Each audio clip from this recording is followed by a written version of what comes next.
Hey guys, I'm Lucky back here from the video. Guys, EA Access is going to be coming out in 6 days. Now the question is, what should you do first on EA Access? Some people go ahead and get EA Access, they spend money. Some people, open up packs. I mean, obviously, you spend money on packs. Some people play solos. Some people just play Madden in general. They just want to see how Madden feels. What should you do personally once you get, of course, EA Access? Like, what's the first thing that you should do?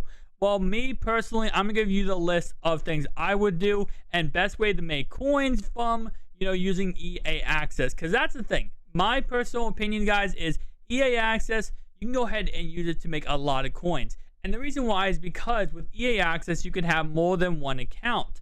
And what I mean by that is you can go ahead and sign up for EA Access on one account, go onto your next account, go ahead and log back into your main account, and you can continue the cycle over and over again to get like 50 hours of EA Access. It's actually really glitchy. Nonetheless, though, once you go ahead and load up in EA Access, the first thing you're going to find out is you're not going to have your rookie premier players. You're not going to have any of those players on your team. Those players do not come out until the game does release. So don't expect to go into EA Access and be like, oh, where's my rookie premier players? You're not getting those. You also don't get your loyalty tokens. You literally just get the base squad. So what does that mean? Well, because progress does not reset from EA Access to the actual game, the number one thing I recommend doing is grinding solos.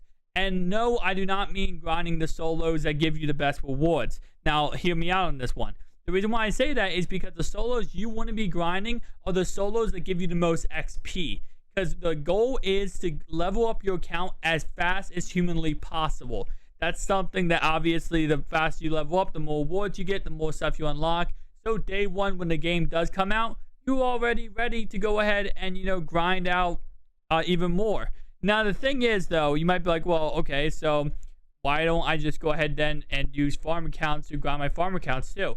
Because day one, I think they did this last year and they'll probably do it this year. All day one players, all day one accounts are automatically level 10 if you played last year. So it doesn't really matter if you level up. It's automatically going to be level 10 if you log in day one. That's why, again, the point is to level up your main account as much as humanly possible before day one.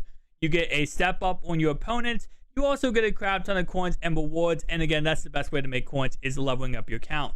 That's number one. The first thing when you get EA Access, start leveling up your accounts. Number two, sell everything. Sell every single card you buy or every single card you pull or get, whatever. Because again, guys, this is EA Access.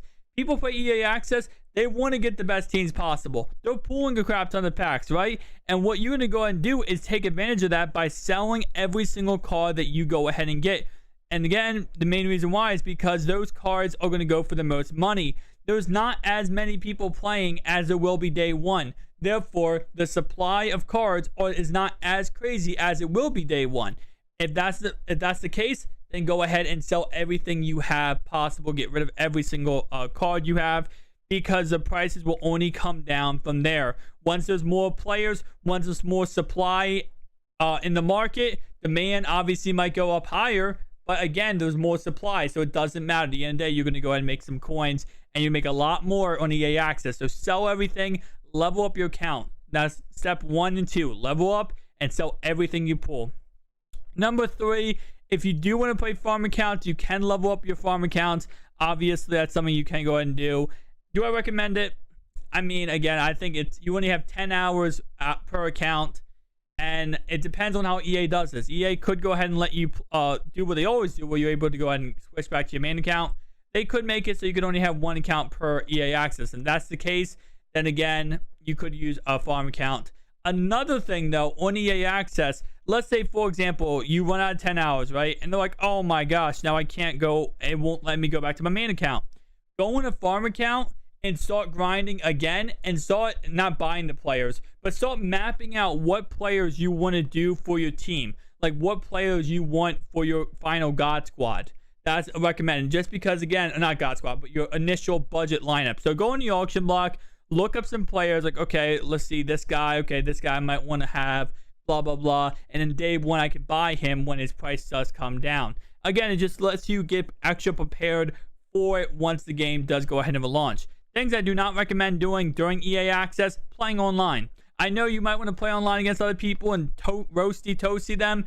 I don't recommend doing it because, in all honesty, it doesn't make sense to me. It literally is a waste of time. You're not leveling up as quickly by playing online. Rather, you just play offline and go ahead and level up your account. Always a better idea. Number 2 is going ahead. Actually, another thing you can do during EA Access is spend money. And again, if you do spend money, go ahead and sell everything possible. Number 2 on things not to do is buy cards. Don't buy cards. Okay, there's literally a small amount, not a small amount, but there's a lesser amount of people who are playing EA Access than there will be when the game launches. Not even the initial launch, the 3-day early access, GOAT edition. When that launches, there's going to be more people playing it than on EA Access. So sell everything. Don't keep anything. Another thing is, what's it called? Do sets. Look at some sets that might be in the game that are on EA Access, meaning like, okay, there's certain solos that are available for EA Access only. There's certain solo and sets that are available EA Access only. Sometimes, not always, but sometimes EA can make a mistake and put a set in the game that's not supposed to be as glitchy as it's supposed to be. And obviously they're going to fix it by day 1, but they might go ahead and mess up before that, and you're going to go ahead and take advantage of that by, completing the set and actually making some coins before the whole entire game releases. Because you have to remember, EA Access is pretty much just beta. That's pretty much, it's just beta for Ultimate Team. Because it's before the game actually launches. It's a 10-hour trial just saying, hey, play our game and tell us what you think. Do we suck? Do we rock? Stuff like that. So it's pretty much just a pre-beta Ultimate Team. Nonetheless, though, guys, those are my tips on what to do first in EA Access. Now, if you're going to get EA Access, it's also available on Xbox and PS4. And I think on PC, you get the full game on EA Access's day. No, not the EA Access. Wait, yeah. I think PC gets a full game on EA Access day. So, with that in mind, guys, tell me down below, which platform do you play on? I personally play on Xbox, but I know a lot of people who play on PC. Not as much PC, more, of course, console, PS4, Xbox One. Also, guys, are you upgrading to the new Xbox One X and PS5? I'm probably going to personally, but it's probably going to take a while for me to upgrade just because, I don't know. I don't really think too much. As you guys know, if you guys do not know, I just built a gaming PC. I already have a gaming PC, so I'm really much more into PC gaming. It's just Madden kind of sucks on PC because no one plays on PC. There's mods, though. I have videos on mods on my channel on Madden, but nonetheless, guys, if you enjoyed this video, make sure to like and subscribe button on the channel. On the screen right now, you have 2 separate videos, left and right, and a subscribe button in the middle. If you enjoyed the video, hit the subscribe button. Check out the other 2 videos. Peace out, guys.